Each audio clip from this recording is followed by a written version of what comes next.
Well, good morning or afternoon or evening, whenever you happen to be listening or watching.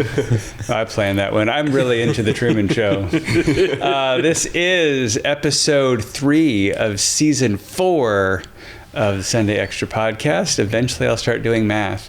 My kids will be very excited. The only episode they're going to listen to is when we get to episode 6 of season 7. That's the one that they're going to be the most excited about. Or would be, would be season... Or it could be season 6, episode 7. That could be just depending on which way we go. It could be both. Oh, that's 2 shows that they would be interested in. And then the interest wanes. For the kids, I'm sure all of our audience is just enthralled and would be glad if we would move on with topics. So, Pastor Matt, clearly not here for those of you watching. For those of you not watching, he's also not here, but you can't hear that. But instead, we have our brand new Associate Pastor, Jake Meyers, with us. Yes. We want to find out a little bit more about you. But before we get to that, we are, I guess we're sort of week 3, week 4 of the year. And already, if you are keeping up with the Bible reading plan that we started back on the 1st of January, we have finished Genesis. We have just started with Exodus. Are you guys following along? And then 2, did I say A and then 2? That's okay. That'd be a problem. It communicates.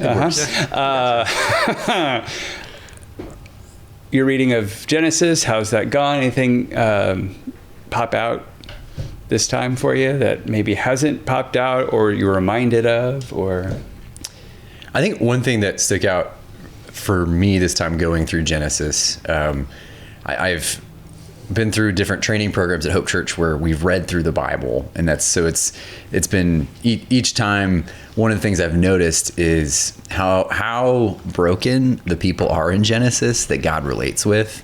And I think this time was a little bit different. I think I realized how merciful God was to broken people. I think sometimes I would get so focused on why would God be kind to these people? They don't deserve it.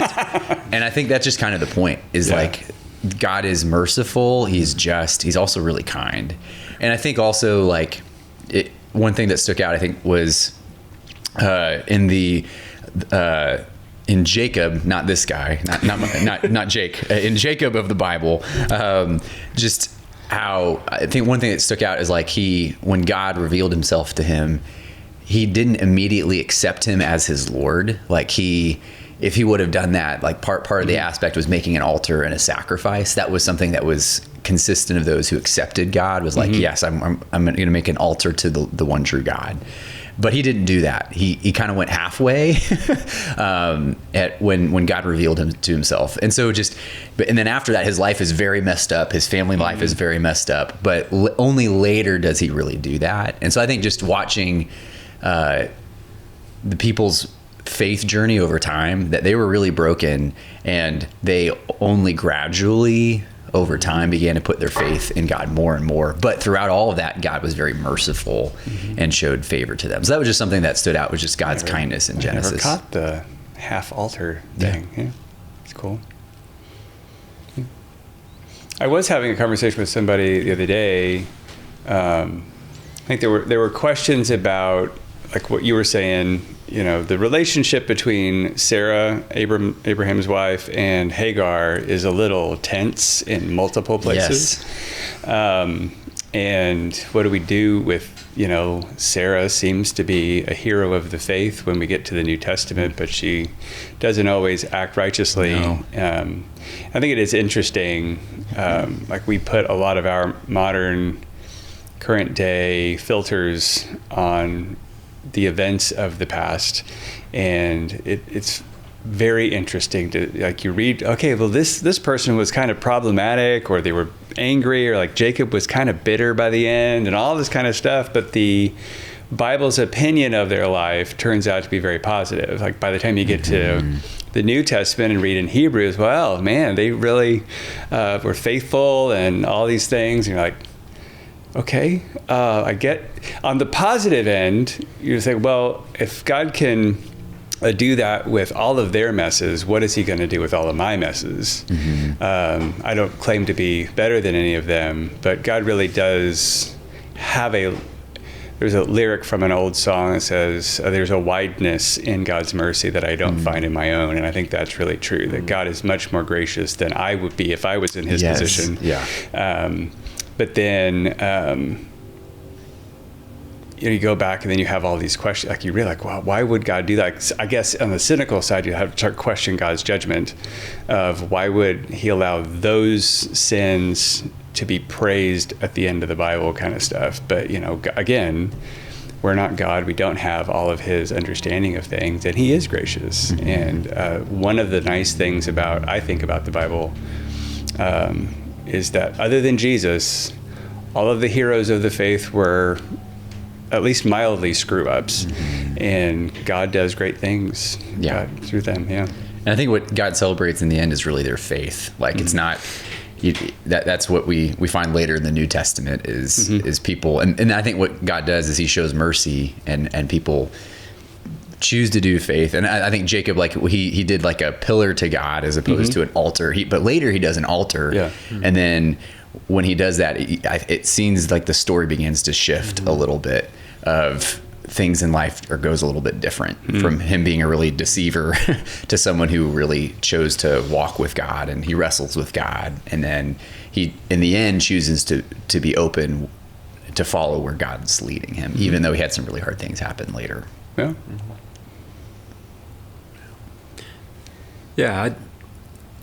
So this is not going to fall in the category of like deep spiritual information. I don't know if there's any life change off of this, but I just found it interesting reading through the beginning of Joseph when he has his dreams and the brothers are out in the field. And I always imagine, okay, the 11 brothers are out in the field and Joseph goes out there. But Genesis 37 says that Joseph's out there, and I got to find it now. He was with the sons of Bilhah and Zilpah. Sons of Rachel were not out there. Well, Joseph is one of those. Sons of Leah are not out there. And so even there, it looks like it's not just Joseph is the favorite son. There's like a hierarchy within the sonship. And Leah and Rachel's kids have definite preference over Zilpah, and I don't even remember their name. That's see, I have the same right. Zilpah and Bilhah, and so it even makes me wonder. And I want to go back and look. I haven't taken the time. You guys can go back. Those listening, homework. So when Joseph goes at age 13, and they mistreat him and sell him off as a slave, it lists some of the sons that are there. I'm wondering if this is just the sons of Bilhah and Zilpah, or are there some sons of Leah in there? I think Reuben wanted to save his life or whatever, but he wasn't there, and so there might have been. So it just makes me curious. It's speaking of a messed up family. This is very cool. That wasn't never thought about messed up family. There you go. There was Jacob, questionable fathering.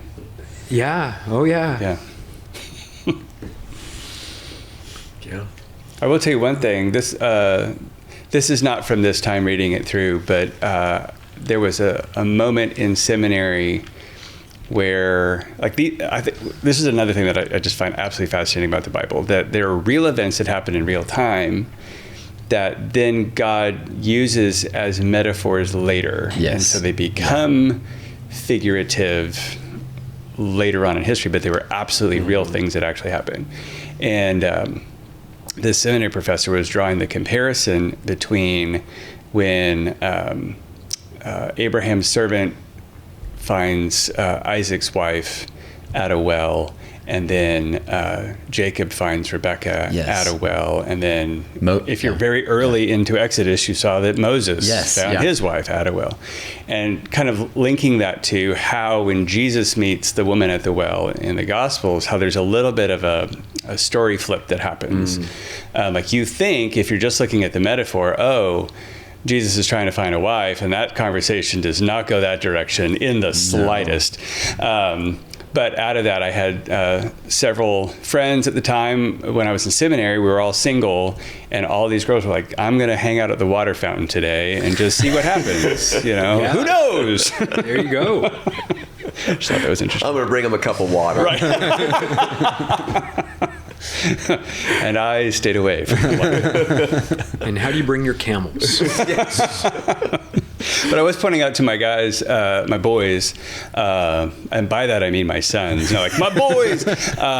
We were reading through, and I said, just so you know, Jacob pulls like one of the biggest dude moves in front of a girl ever. Like, all these shepherds like, I can't move the stone, it's too heavy, we gotta wait for all the guys to get so heavy. And he sees Rachel show up, and he moves the stone all by himself. I'm like, that is a dude looking for a girl. Well played. Yeah. Well played.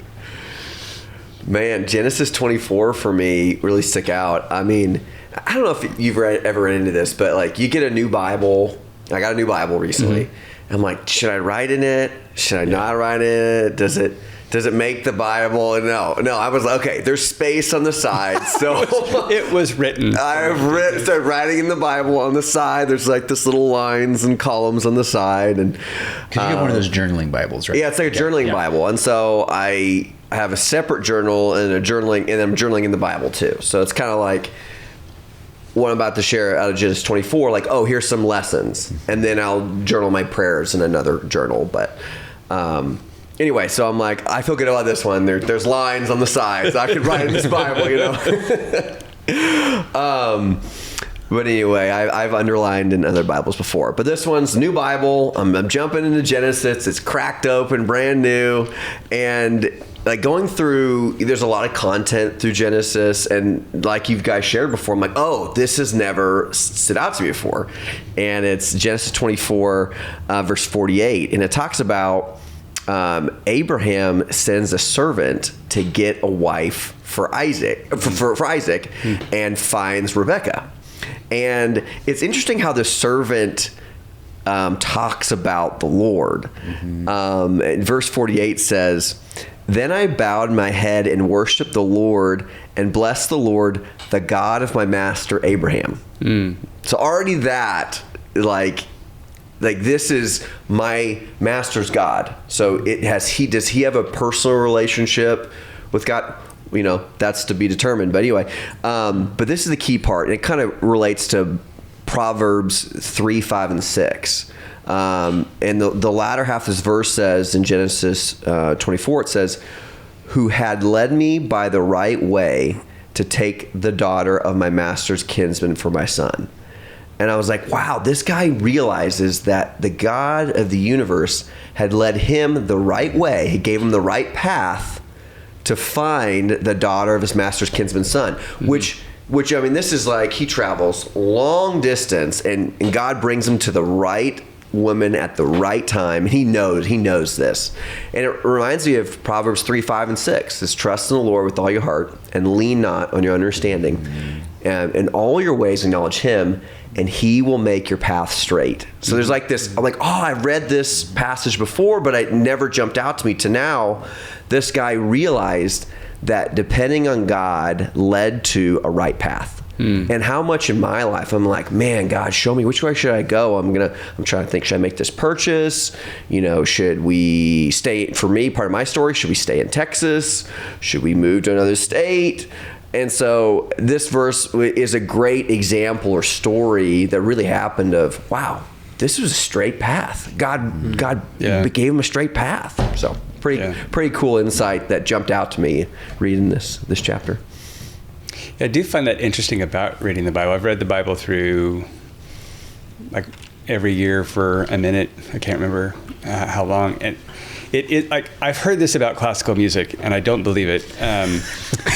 That, oh man, Beethoven is so good. Every time you hear this piece of music, something new kind of pops up. Like, I think after a while you've heard it. Maybe some things you like more than others, and so you've paid attention, but you've heard all of the notes that are there. Nothing else is coming out of this.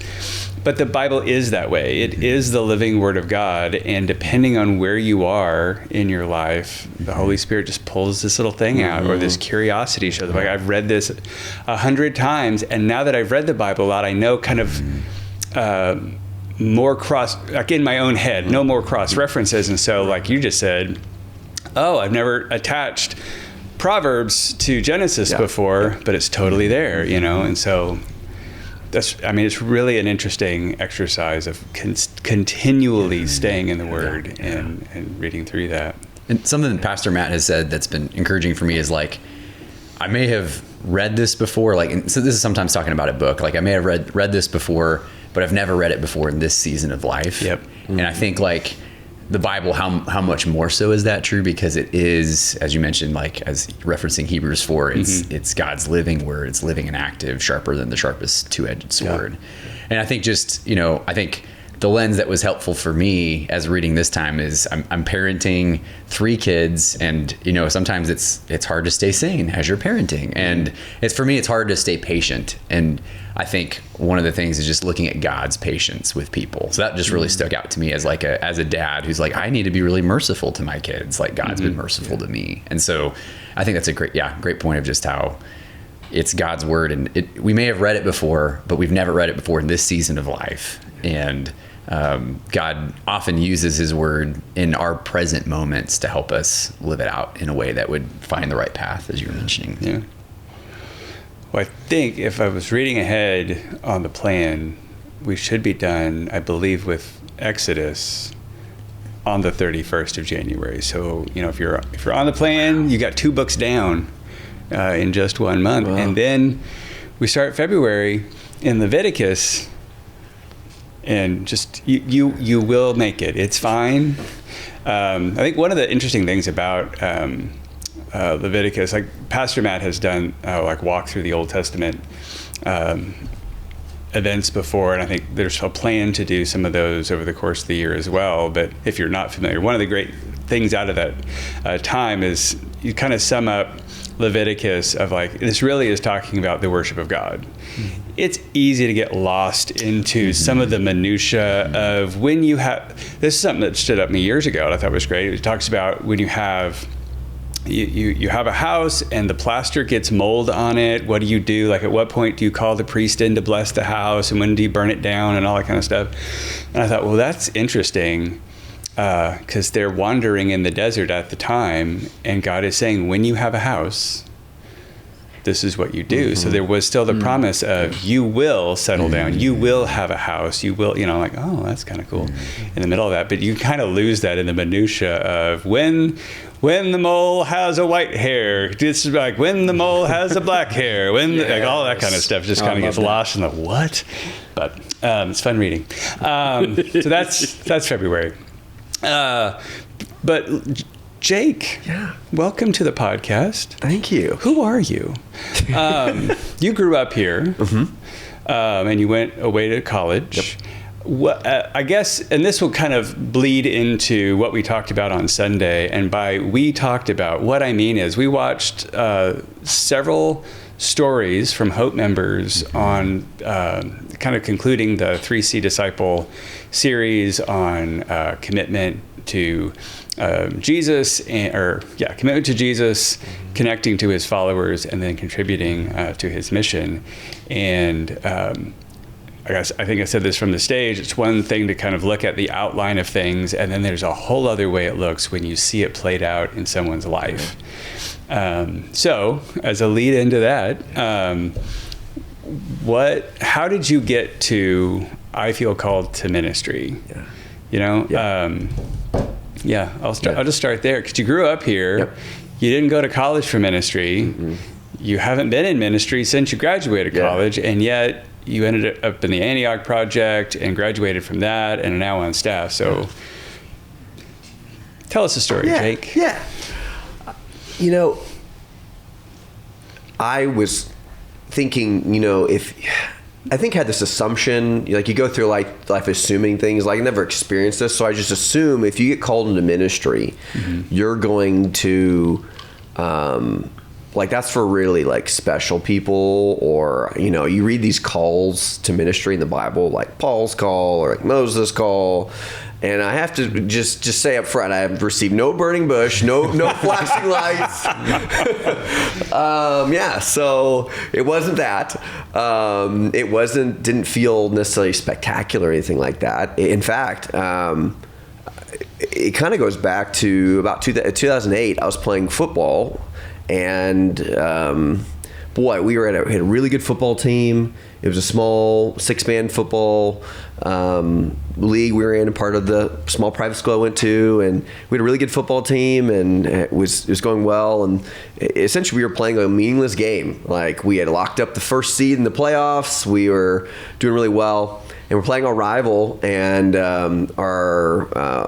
one of our starters got injured, and then our running back got injured, and then I got hit by 2 guys on the side and tore my knee up. I tore a ligament in my knee called ACL and meniscus, and, you know, I got up, I was like, well, I don't think I really injured my knee because, you know, it's not really painful. And I start jogging, it kind of gives out on me a little bit, and kind of like going back and forth, and something's not right. And so I got surgery, I did rehab, and I thought, you know what? Maybe I can give back like I was helped to help other people get back to running and doing what they want to do. So that kind of, I loved history, and I was like, I want to be a history major, and then, I want to be a physical therapist. And so I just pursued that in college. And when I was dating my girlfriend, who ended up becoming my wife, Annie, she's amazing. There was a lot of, you know, like, if she's going to follow me, I got to have some direction in my life too. And so I was kind of doing some thinking about it, and I was praying. I do feel like, and this is back in 2014, that there was some sense that, or like some desire to do missions or pastoral work, so full-time ministry, but it was like a thought in the back of my mind. And as I was doing my doctorate of physical therapy at UT Southwestern in Dallas, that thought was still on my mind, and I was like praying, and it felt like the Lord was saying to me, just pursue physical therapy. This is kind of in the background. This is kind of in the back of my mind. And so Hope Church developed North Star, which is incredible, which is a lay leadership program. A lot of people were doing it. I didn't feel like I was supposed to be in vocational ministry, and I was like, but I do think I'm become a physical therapist, and I want to be a leader eventually. And so I did North Star. It was awesome. But then in 2020, 2019, there was this almost like a stronger sense, like it came from the background and more into the foreground of, this is a increasing desire. It's been on my mind more about doing vocational ministry.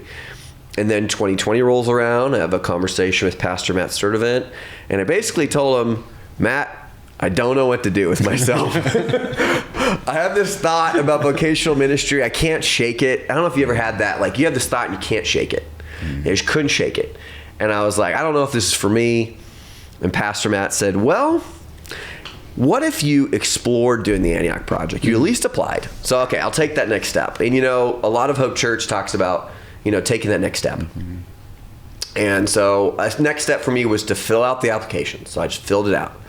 And the next step was, I believe it was an interview with Pastor Matt and his wife, Jessica. And my wife and I, we decided to apply, and they said, okay, you could do Antioch and you can explore for a short period of time. I was like, okay, I'll do that. And about July of 2022 comes around, and it's a do or don't. Did you guys start at the same time? We did. Okay. At the same time. Yes. And July of 2022 comes around, and I know I have to give Pastor Matt my answer. Do I know from the Lord I'm called? Or I'm not. And it's June, and I'm like sweating. I'm like, I don't know. I don't know. But then I was just minding my own business. I was in the physical therapy clinic. All the patients were gone. It was like lunchtime. All the other clinicians were gone. Support staff was gone. It was just me typing up notes on what the patient did. They ran fast. They had pain with this type of shoulder movement, just documenting. And it really kind of hit me from there, where I really felt that God had just kind of hit me out of nowhere, that at the age of 55, I would rather be doing vocational ministry than physical therapy, even though I loved what I did as a physical therapist. And there was this like deep sense of, I got to do this. It was almost like someone was pulling you in a way, like deep down in your bones, like something is pulling me into this, and it would almost be disobedient to walk away. And then I felt like that was kind of the moment. And then I had a good friend, we were on a road trip. He said, Jake, have you ever thought about being a pastor? I was like, you know what? I have. He's like, I could really see you being a pastor. And then a guy that's known me for a long time, who was in my wedding, was talking to him about this process, and it's like, I think God may be leading you to vocational ministry. And he said, Jake, I could have told you that. And then I said, why didn't you tell me that? You've known me for like ever.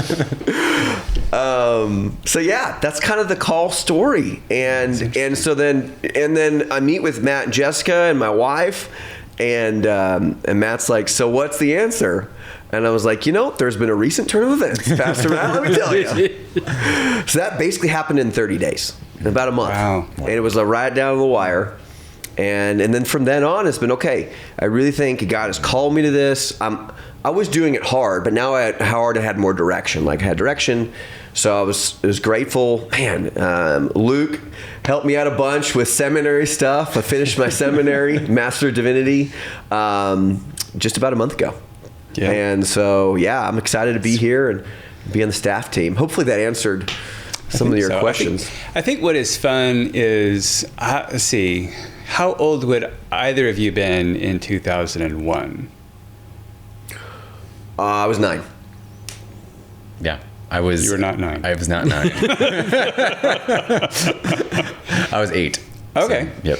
So 2001 is when Glenda and I started coming around Hope Church. So, I mean, I can't say that in 2001 I was aware of the two of you. But I think as we started getting acclimated to the community and those kinds of things, we got very acclimated to your parents. Yeah. And can we just, spoiler alert, like, we're brothers, just in case people didn't. Not, the audience, and not, like, we're not like not brothers just in Christ. Yeah. We had to explain that to someone on Sunday. Like, you're like, oh, you're not just like bros. Like, no, we're actually legitimate brothers. He was like, you're serious? Like, yeah, we're actually brothers. So, sorry, as you talked about our parents, I was like, we make sure the audience knows. Well, and I think something that's interesting about what I understand about your dad's story is that he moved here, I think, to go to seminary, and then while that pursuit, God said, that's not where you're going to be. You're going to have a non-church job. But he utilized that opportunity in his job. I know lots of stories from people who have been a part of Hope that there's one story that I know, they had this experience with the Lord, and the next person they want to talk to was Rick. Wow. And it wasn't like Rick is sharing the gospel on break and doing all this other overtly like, I'm going to treat this like I am a pastor, but I work at this place. It was just like he knew that Rick was a believer, and I think that's a common story of people who've worked around your dad that he, in a way, used that job as his ministry. Absolutely. And uses that job. I'm not saying he's not jobless. For Rick Meyers, he's the group's director, and you've seen him around. Anyway, I think it's interesting because I think both of you, certainly I know from talking to you, Luke, are like, well, that's the direction we're going to go. I'm going to use my job and my college degree and the things that I think God is leading me to use that for the kingdom. And out of that, God called both of you into vocational. I just find that kind of fascinating, how God works through things. But I am curious, I guess with that, because I think in both cases, I had what your friend said to you, I said to Luke. Like, it's obvious that you're called to ministry. It's just you're the last one to know. But what was like the commitment, contributing, connecting? What was that like growing up? that then, because I think in both of your cases, you left here, went to college, both of you went to Manhattan, Kansas. Not New York, just to be clear. Yeah, it's the Little Apple. It's the Little Apple. I promise you drive up to Manhattan, Kansas. You should totally do it, kids. Get in the car, drive up to Manhattan, Kansas. It's a very small farming community that has a very large college in it. But they have, it's a water tower, right? It says Little Apple on it? Yeah. Yeah. So they're very aware that they are not New York City. But you guys were very ministry minded, even leaving here to go. So what were the kinds of things, the kind of steps that you took while you were growing up that said, while I'm at college, I'm going to take advantage of that opportunity for ministry too? Well, I think for me, and this is the just a really good example of the Hope student ministry. So I was part of that with Luke and a bunch of others that are still here at Hope Church, that have come through and stayed or gone out to university and came back. But I had one of the high school leaders say, you can get a kinesiology degree anywhere. And I was like, man, you're right. You're right. Kinesiology is exercise science, and it's one of the most common lead-ins to physical therapy. He said, unless you're like, man, I got to be a specialist in this, rocket science degree I need from, X university. A lot of universities, you can get similar degrees. So he said, you should filter where you go based on a really solid campus ministry, one that has produced disciples. And as we've gone over many times, once you're converted to Christ, you're a disciple. Right. But as I think better said it, I think I can say this better, is devoted disciples. And then you could see track records of students that come out of ministries too. And so my dad had also said that as well. So I got this high school leader of mine. I got my dad saying this. And so we really did a tour of campus ministries. And we were also touring the university, And so we went to a good number of them. And K-State, for me, we went there on a Thursday. I remember really well. They had their college ministry night. And you got a sense of who was there and got to talk with other people in those campus ministry circles. And they're like, what's really one of the great things about Kansas State is they have men who've been there for a long time who know how to develop young men into fully devoted followers of Christ. And you know what? Those guys are still there. Wow. Yeah. They're incredible. So I met a guy named Robbie Nutter. He was on staff at the time. And he just kind of picked me out of the crowd. And I don't know if he knew of it. I don't know. He just sought me out. And it was just, it was really impactful. He ended up discipling me, being a mentor of mine. He did my wedding. Oh, wow. And then he actually took over the campus ministry when Bob Anderson retired in 2012. And so there was just so many, dominoes that fell. And I was just like, wow.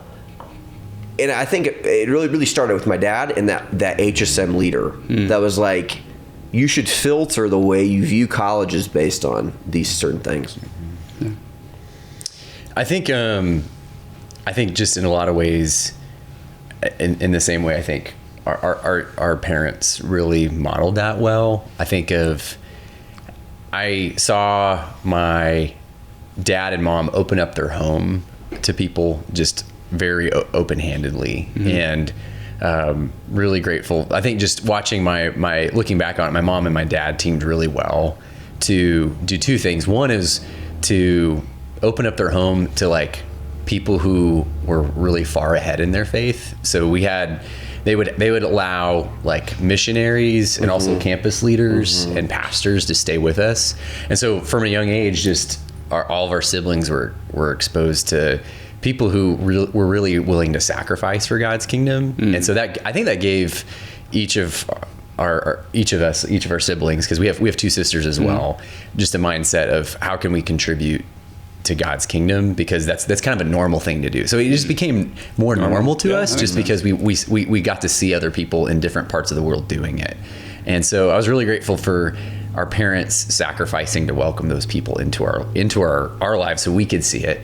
And then I think also just watching how much time my parents just would lay down for other people.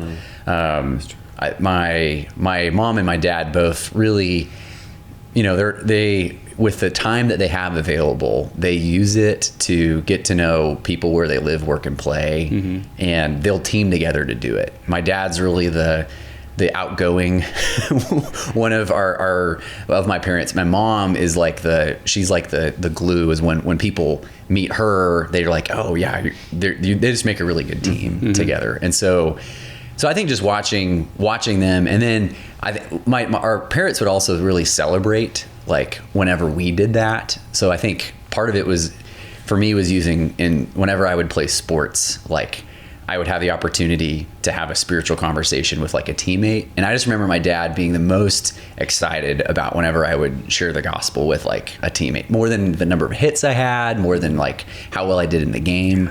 That was like what he was most excited about. And so I think that was just like, oh, this is something that's really important. And so I think, all of that were kind of some things that were built in us, so that by the time we were ready to make the decision for college, it was, okay, what can we do to help share the gospel with other people? But at the same time, I think our founding pastor, I remember Jake was already at K-State, and so he went through his college church journey at the time when I was a senior. I remember talking to our senior pastor at the time, and I just asked him like, hey, here's where I'm looking about going. And it was the similar thing of the people at K-State were really going to help build disciples. It was something that was true of the guys on staff, and that was really, really true for me as well. And so I think when we're talking about, a 3D disciple is committed, connected, contributing, like I think at Kansas State's a Christian Challenge, which is the ministry we were both part of, that was something that they were doing. They were helping develop people who are committed to God, willing to go share their faith all around the world. They had really strong connectivity at that ministry, where it really felt like a strong community of students, and then contributing. A lot of people were really, really willing to sacrifice and step up and lead. So I think just some of the things that we were talking about in this series were present at that ministry. So it was like, okay, I want to be part of this one because I think I can really grow as a disciple in Christ. Yeah. I do think, as we're telling our stories, I think it is important for the crowd to realize that not all of the stories that are out there land in ministry. So obviously the four of us called to ministry. That's what we're doing with our days is vocational ministry type thing. So that's where our stories are going to land.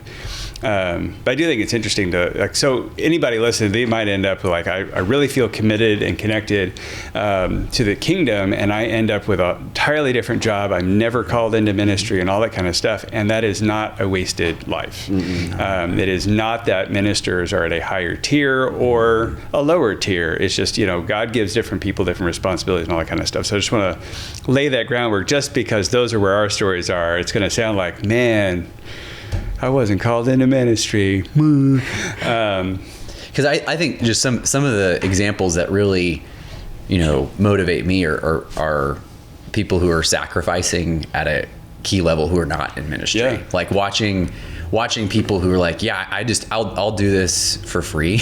Like I'll do ministry for free, not to get paid, but because Jesus is worth it. Like that was what really motivated me, I think, in a lot of ways, also to step up my commitment.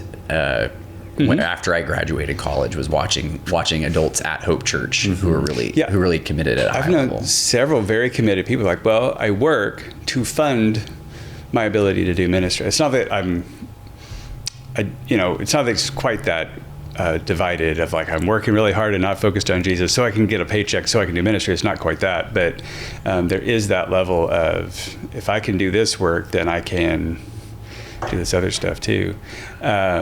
And I think anybody who's working in a non-church job at a level as a disciple of Christ is a missionary to that office or to that field or whatever.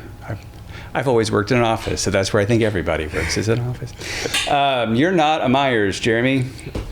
I'm not. I don't think so. So you're gonna have an entirely different story. But I guess in the same way.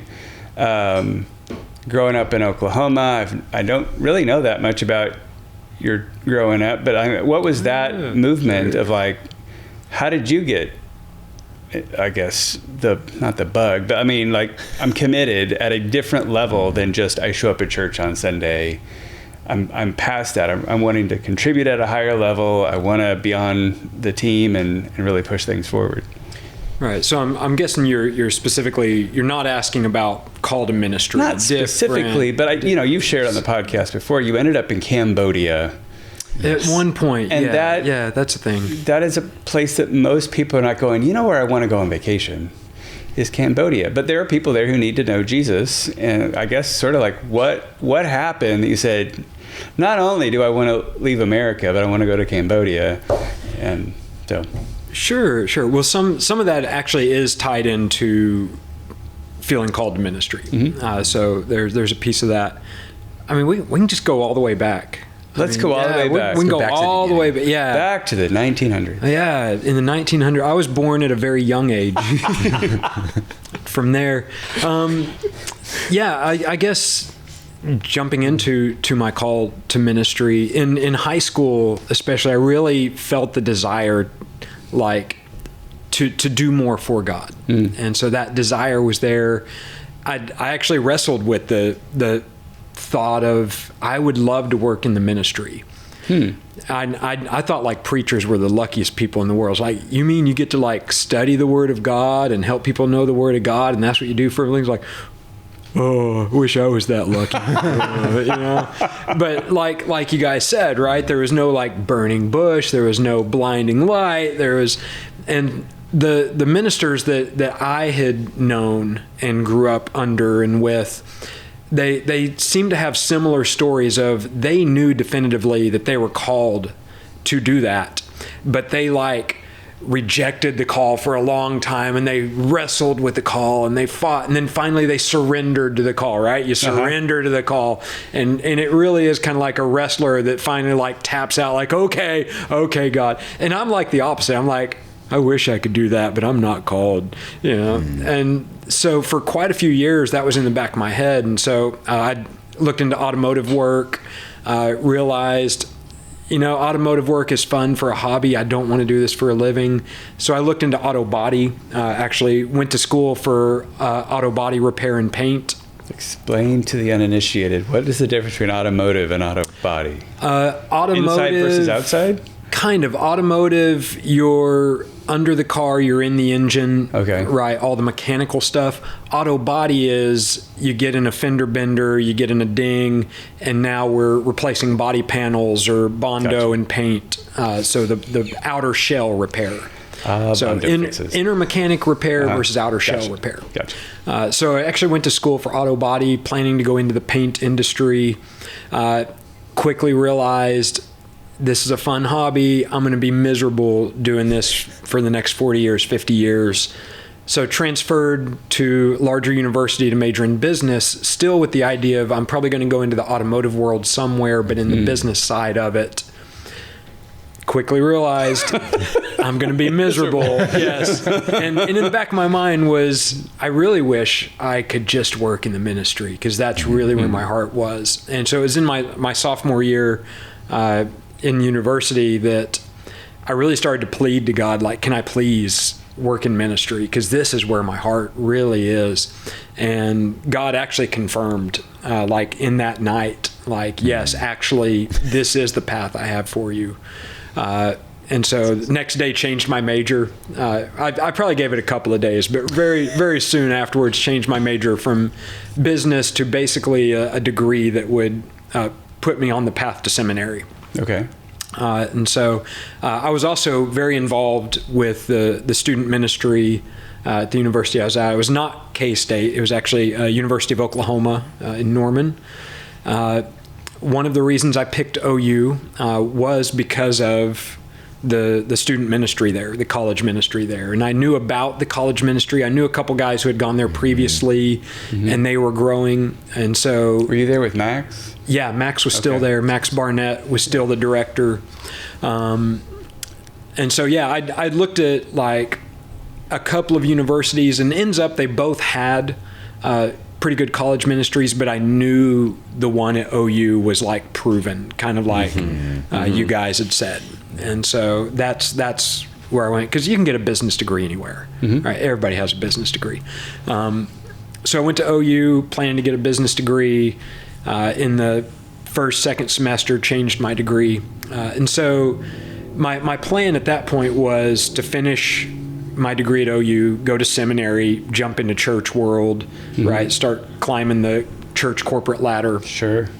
Yeah, because that's, to my understanding, that's does what you happen. do. It does happen. The thought drove me nuts, but that was, I mean, that is a thing. The experience of me growing up, right? Yep. You jump in the church ladder, you start as a youth Somehow minister, God always work calls you your to a way- bigger church with a bigger paycheck. I don't know how that works. Exactly, yes. And you always pray that it'll come sooner rather than later. Right. Man, I'm glad we're on the same page here. Somehow God is in that Oh, decision. man. So, but to your question about Cambodia, as I was finishing up my degree at OU, I was planning to go to seminary, and as I sought counsel, some of the counsel that I got that came up a couple times was, okay, you were raised in church. That's kind of what you know. You went to OU to be part of the ministry there, the Christian ministry. That's what you know. Spend 2 or 3 years, just get away from that, go work in the world somewhere before you go to seminary. And so it seemed like really good advice. Like, you've kind of been in this Christian bubble, go get out of that. And so I guess I took it literally, go work in the world. You did. No, but I actually considered a couple of different things. I had a friend who had just gone through the police academy in Baltimore. Okay. And he also had a heart for ministry. He's like, man, I'm only going to do this for like 3, 4, 5 years. Let's move up to Baltimore and play cops and robbers for a few years. Dude, that sounds awesome for a 22-year-old. Yes. Let's go, right? Dangerous city, right? That's when like cops were getting killed in the street. Like, Might still be true. That's true. So I considered that. Short time considered truck driving. That didn't last very long. But felt like, okay, overseas missions. So there was a couple different places. I ended up in Cambodia. I mean, there's only 200 something countries in the world, and I had to choose one. Yeah. So why not Cambodia? Why not? Yeah, obviously. Why not? Obviously, yeah. But how long had it been since they opened up? Because they were under a dude for a while. They were under a few dudes. They were under a dude who was run out by another dude. Who One of those things. Okay. really was run out by a country named Vietnam. They had established their own government. It was either 1996 or 1997. Oh, okay. They had their own government, and I arrived on scene in 2001. End of Okay, 2001. so not that long, yeah. Yeah. Okay. Interesting. Yeah. So similar to the three of you, I grew up in church. I think as I've been to some of our founding pastors' conferences and heard him talk about, what a normal church is like. That's the church I grew up in. He keeps describing the church I grew up in. It was not. I think it was a good church, but it wasn't like the hometown that I was in was very, everybody's good. You good? Everybody's good? Great. So there wasn't a lot of pull towards a deeper faith or growing.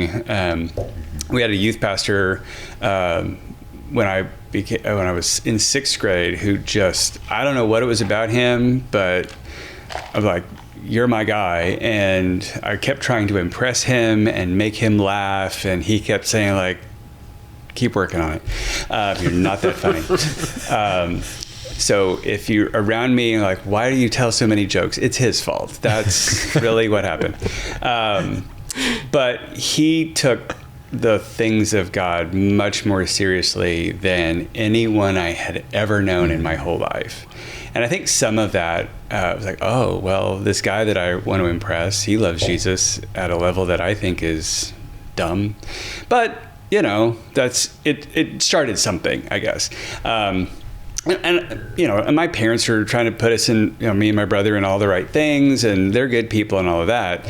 There's just something different about a youth pastor. They're really, I see this even with my own kids. My mom will say this. There were all kinds of things that me and your dad told you, and we told you a lot. And then Phil said it, and suddenly it's amazing insight. I see that in my kids too. Like, we've said all kinds of stuff, and then there's somebody else like, oh, okay, great.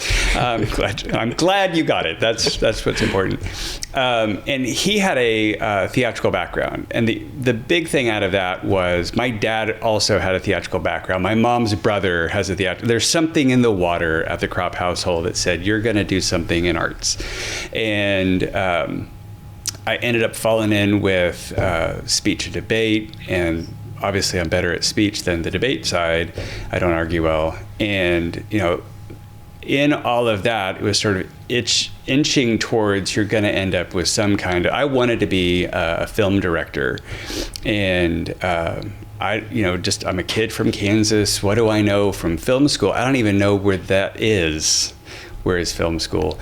So I was looking at colleges around me, and there was a school in Kentucky I looked at, and then I had a friend down in Oklahoma, so I went to a school in Oklahoma, not OU, not far from OU, because Oklahoma's smaller. Nothing is really that far from OU, and I was going to go into television there, and then they gave me scholarship money to do theater. I'm like, well, let's follow the money. That seems American. So I ended up doing the theater thing, and it was a Baptist university, so I'm around the things of God, and I found out very quickly, being at a Baptist university does not equal everyone loves Jesus and everyone's following Jesus. So same kind of thing that I'm guessing you guys experienced at state schools was I still had to figure out how to make Jesus, my relationship with Jesus, my own, because some people were pulling and some people were pushing. And so because of my the major, I was not heavily involved in our campus's student ministry because they met when the rehearsals were. So God in his kindness put me around a lot of very committed Christians as roommates and church friends and all of that, and they were kind of that pulling me forward. But then I ended up doing a couple of summers back home at the state university in my hometown. They had a summer theater program, and there was something that clicked from these guys who didn't know Jesus at all. Like, man, if they came to my church growing up and saw the plays that we did in church, they would be horrified. They were cheesy, they were simplistic, they were not well done. And if I was going to be in that world, what would I need to do to reach them? And so that kind of also pulled on, well, I could maybe write stuff. I've never written a script in my life. Why this thought came to me, I have no idea. But so I started writing things. And I think out of that, I realized I don't know really much about the Bible. And I'm nervous that if I start writing things, I will write them badly. And so that's what got me to seminary. The seminary in town had in Fort Worth, at the time, had an arts major. Arts masters, and they had a drama team, and so I thought, well, maybe I can get some better theological underpinning there, because I'm running that direction. I'm gonna not be in church. I'm gonna be doing this other stuff. I'm gonna be Mel Gibson making the Passion of the Christ, right? Yeah. For some reason, I ended up never in that world. Glenn and I tried a couple of times to end up in community theaters and try to kind of make headways, and God kept shutting doors off. I ended up traveling with a traveling drama ministry for a while, ended up teaching at a Christian school for a while, and then I was working here maybe 6 months. Well, no, I think I was working here maybe a year, and then Pastor Harold asked, have you considered being called into ministry? But there was kind of always this pull towards, I want to communicate well the things that are true about Jesus. I just thought it'd be easier to go to where the non-Christians are, as opposed to expecting them to walk in a church door. So it is kind of interesting that that's where I ended up, is in a church. But there was this. The thing that I'm curious about the three of you was, I also can't pinpoint. There was this moment, there was this thing that said you should be committed, other than maybe my youth pastor and just the reverence he had for Jesus called me forward. But for some reason, there is this desire to stay committed and to keep growing. And to, the hardest one of those three is connecting to Jesus' followers because of my introversion. I'm like, I can probably figure it out all on my own. And mercifully, the Holy Spirit keeps saying, no, get with people. But I guess we heard a story from a family on Sunday who, Rich and Lindale, I think one of the most cool things to me about their story was that he was not a Christian when they got married. He's 24 when he finally gets his life straight with Jesus. He grew up in church too. And then I think it was a few years later before he realized that, so he's been at it for a while and gets called into ministry and is able to serve in a few churches for multiple decades. We heard from the McWilliams and their story of being, I've really seen it in there, of we are prioritizing connecting, not just with non-believers, but we're prioritizing hanging out. I love what they said about how that shifts over time. Yeah, it was so helpful. And we're really prioritizing now, because I feel this stress too. I tell this to people all the time. Right now, you have as much free time as you're ever going to have. It's like you're in high school, like, I am so slammed busy. And like, this is the most free time you're going to have. It's only going to get worse. And then you get into college, man, I'm so slammed. You have so much free time compared to me. This is the most free, like all this. Anyway, with respect, I work with a group of retired guys. You do get a little more time once you're like in your 70s. So okay, I was just FYI. Okay, good to know. Well, or like, but I'm slammed with doctor's appointments and whatever all those things are. But it was interesting to hear their shift of like, we're parenting 6 kids. And their 6 kids are in the full range of our family ministry. This had to shift from us doing outreach to peers to helping encourage, kind of like what you were saying about your parents doing, encouraging our kids to get that habit, that muscle, whatever. And we're reaching out to our friends. I thought it was kind of cool that they shared that. And then we heard from Jared and Anna Jeffries, who are the student directors, who I think the moment Jared said, I've been at this about a decade, I'm like, you're too young to have done anything for a decade, but I'm looking at it from 52. And just hearing their story of how God kind of worked through and called them, I thought it was just absolutely fascinating how God calls us all differently, but it's through the same 3 things. Yeah. I think I think one of the things that I really enjoyed about Rich and Lindale's story that I think was just really encouraging to me, because he was a pastor for, and then he retired, which is awesome that he finished strong and retired. And, but he's not done.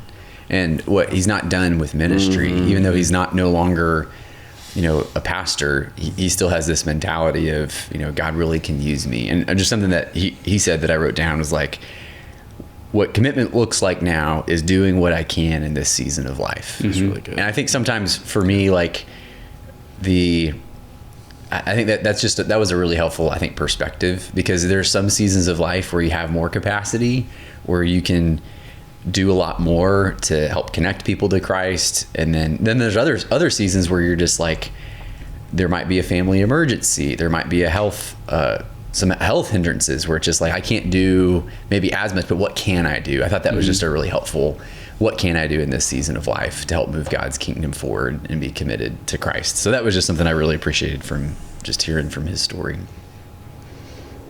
Yeah, I think other thing that, because I did those interviews, and I promise you, each one of those interviews was at least a half hour each. I'm like, what do I take out? Yes. Because it was all so good. That's tough. To get it down to like the 7-10 minutes that we showed, and it's just all of these God stories and all of these lessons.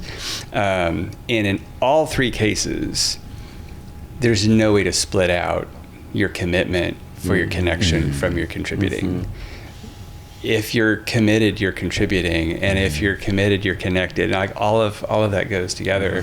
And I think like for Jared and Anna, like, you know, contributing to God's kingdom requires you to actually team with other people. Like it requires I think Jared was talking about how he had more of a Lone Ranger mentality. Like it's up to me, but if you're going to contribute over time, it actually requires you teaming with more people to have, because that's how God works. God works through his body of believers.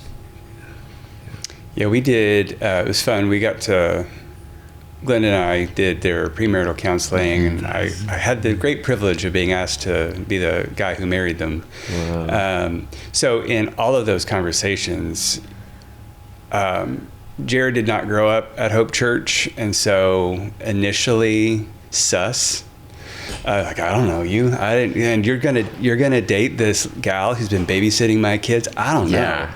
Yes. He came over because I think Anna wanted to show him off. He came over to the house, and we spent an evening just chatting with them. And he leaves, and Glenda is convinced that they're going to get married. He's a great guy. I'm like, really? Because we just met him. Like, he could be putting on a good front, you know. And just the more we got to meet him, how he related with Anna, how they were moving forward together, it was just so encouraging. But he definitely was, you know, I am young and I'm committed and I want to do great things for Jesus, and just let me at him. And so I talked to him initially about the Antioch project. I'm like, I don't know how this is going to go, because this guy is all energy and just ready to fly. And I'm going to say to you, I would like you to slow your roll for 5 years and get some grounding. And I was like, the moment he signed up, it wasn't that we've got this really cool program and I think that anybody who joins the Antioch project is cool. It's not that. It's that he had the humility to say, maybe there's something there, and maybe if I want to have a long-lasting ministry, I do need to. I given where he was starting with the Lone Ranger thing, I'm like, man, I am so glad that he and Anna are pouring into my kids' life. Like, I've got 2 girls in the HSM, and I'm just, it's so good. Wow. Yeah. That's awesome. I guess, so last question for the table. How have you seen your commitment, your contribution, and your connection, how have you seen that help you? Like, how has, say, 5 years ago, that level of 3C discipling, how have you seen that grow you where you are now? Like, how has your perspective shifted, deepened your understanding of walking with the Lord? I think something that has been a quote that has stuck out to me, I've said it before in our previous episode, is you become that which you commit to. And so I think there's a level of, and I think one of the things that has been helpful for me is, as part of being committed, is sometimes you that commitment involves being connected to Jesus and his followers. Like, I'm committed to this group of people, and also committed to, you know, where I live, work, and play, to be faithful there. And I'm not by any means perfect in any of those, but what I've seen is that a lot of times I growing up, I was someone who I wanted to keep all my options open. Like, that was just very much like, I want to have all my options open. And if I'm going to dabble in a lot of different areas and be known by a lot of people, but not really deep with anybody, was just kind of how I just in my flesh, I tend to be that way. As you tend to be like a more introvert, I tend to be like ultra extrovert, where I'm like, I'm gonna have no deep relationships with anybody. I'm just gonna know a lot of people, But I will know them all. Yeah. And so I think, you know, over time, I think God has helped me. Part of being committed to Christ is you have to walk with people through the ups and downs in life.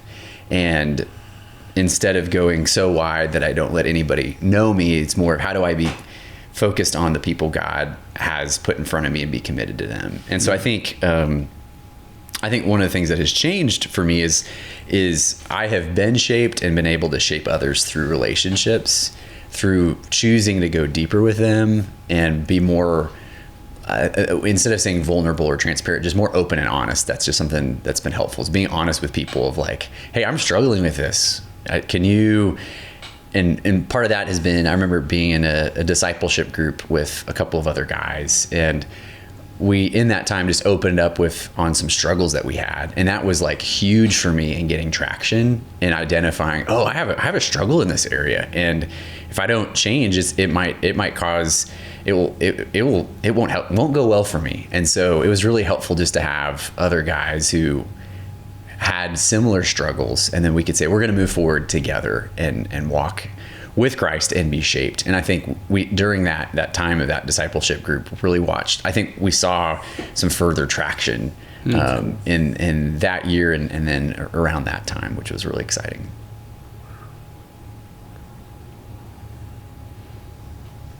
I think for me, it goes, I think Luke said it really well. You are what you commit to. I think a lot of, how God has grown me is it being the moment of signing up for something. And there was a time where I was in my doctorate program in physical therapy. I was in the first year of North Star, and then into the second year of North Star. It was the time we'd bought a house. This was around, I think, 2018. And there was an opportunity to help out in group life as a core team member. And I thought I had like a lot on my plate, and I did. I think it's very true, but it was an opportunity. And that by saying yes, I'm going to do it, I got more connected to people, and I was able to contribute more. So a lot of it is, for me, I think my growth has started on what I commit to.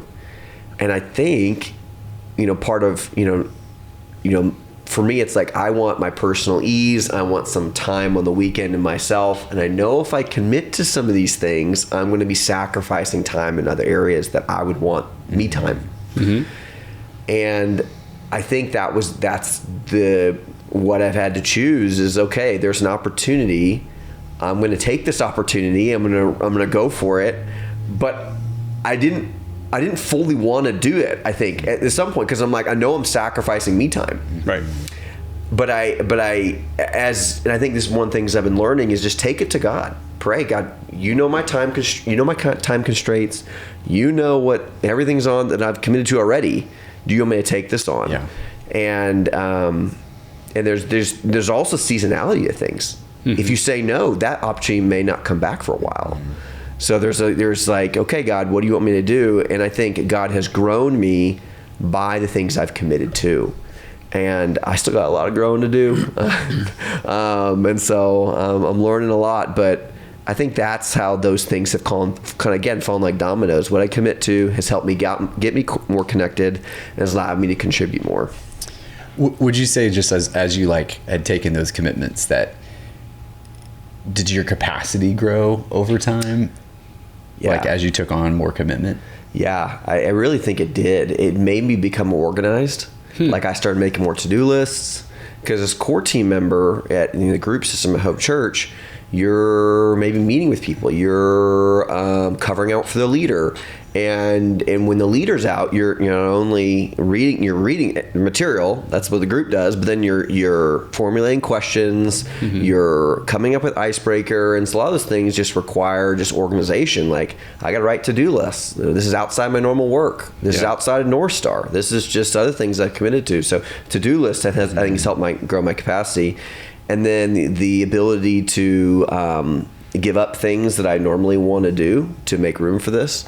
And I think that does increase capacity when you cut out some things. I think your capacity grows because you're eliminating other things in a sense. But then in there, the word capacity is that you're just able to handle more with the same amount of hours per day. And sometimes that means, a little less sleep as well. So, and I think it really has grown capacity. I think sometimes sometimes when we see a commitment, we just see all the time we're going to lose. But I think in my experience, there's also been on the flip side of it is like how much growth I have and actually how that might save me more time in the future, because I now have more skills in an area I didn't have, because you were listing off skills that you grew through that. And so you just might have more skills that actually you can use towards life, and that actually can not only save you time, but also can help you accomplish more and be more effective. And so sometimes we see commitment is just like, it's a waste of time, but I think it actually could be a growth, like a long-term leverage thing that can help you. Yeah, absolutely. For me, I definitely see the growth through commitment. I've also seen the other side of when I look at times in my life, periods in my life where I've really struggled with temptation, struggled with sin, struggled with frustration, struggled with thought life and giving into that. It's times when I wasn't really connected. And I think for my entire life, I've been in church, around church, but just going to church and being around people is different than actually being connected and being plugged in. And so, I can point to a couple of key times where I was around other Christians and I was around church, but I wasn't really plugged in. And those are some of the darker times in my life. And so, when we say, being connected, being contributing, it's not just, I'm going to church, so I'm connected. It is actually plugging in, being involved in other people's lives, whether it's groups or serving or, North Star, whatever it is. There's a difference between just being around people and being connected to people. But I would say if somebody is currently in a place where they're giving in to struggle and not finding victory, stop and take a look. Are you actually connected? That's good. With some other close Christians, or are you just coming to church? I was talking to somebody the other day about essentially that, like there's going to be the temptation, depending on how you are, how your personality is. You might I'm home. I like home, and I would just rather be home. But just pulling back on growing up in the church I was in, growing up, it was the full slate. It was Sunday morning church. There was Sunday evening church. There was something on Wednesday. There might have been something on Thursday. I don't remember. And I don't think have ever wanted to go to Sunday night church, ever. If we suddenly had a Sunday night church service and I had the opportunity to go home, we got to get back in the car. It's not just church. On my way home, I will do all of the errands on my way home and try to figure out what is the best route home. So I'm home, and I don't leave the house. But I've never regretted going to Sunday night church or to Wednesday night church. So there is a level of, I don't care how you feel, get in the car and get out here and get around people, and your life really will be different by the people that you hang out with. So that's really good. Yeah. I was thinking, as you guys were talking, I'm playing back scenes from my life. I think the thing about trying to impress my youth pastor, I've done that my whole life, actually.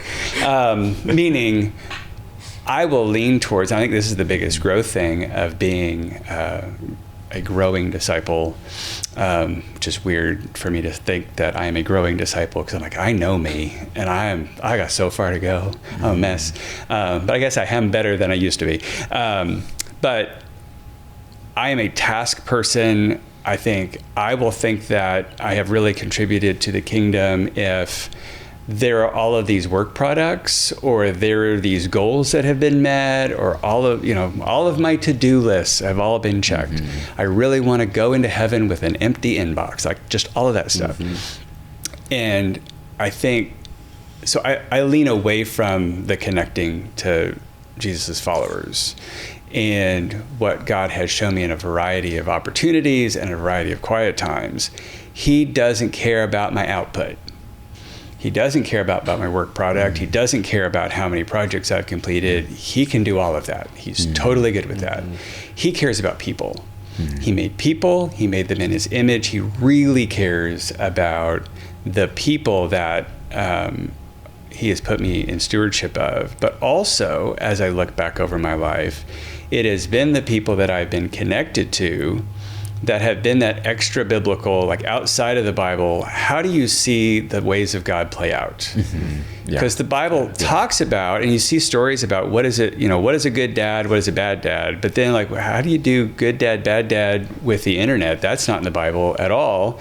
And so if you're connected to wise parents that are, whether they are directly or indirectly showing you how to do parenting or husbanding or jobbing or whatever that stuff is, that's really helpful. And if all you have is you and Jesus, you've really limited your options because you're left to your own creativity. But as you're around other people, you get prayed for, you get other vantage points of the same types of issues, and that has really been, I think, what has called me forward. I mean, knowing a lot of stuff, like the no-be-do triangle, knowing a lot of stuff, I could totally lean into that and be fine, but it is the doing and the being that has mostly come through being connected to other people. And if you're around the right people, they will help pull on your contribution and help pull on your commitment and draw you in the place that you probably want to go anyway. Like if you're a believer and the Holy Spirit's in there, he's calling you forward, and he will put you around the right people if you will take the opportunity, and your heart will be drawn towards those things, and that will deepen your commitment and deepen your contribution as you're around the people and connected to them. So don't discount the people. God really cares about the people. I go off on that for a while. I still struggle with figuring out how to do that because I'm not a people person, but I am highly convicted that is, it's not we just want you to be in groups. That's not like, this isn't a group commercial. But you really should be around other people that'll save your bacon a lot of times. So next Sunday, new series, but I think, knowing Pastor Matt, this is a building block. This whole series is a building block into the next thing, where it's our big day for, I can't say it's for the spring because Easter's possibly even more spring. So we don't have a winter semester. We'll call it, this is our winter big day. On Sunday, we're launching a whole year of a series that will take some breaks away from the Bible in a Jar series, but Sunday we'll kind of get an overview, I think, of why we camp out in those three books that are just right next door to each other in the New Testament and why that's important.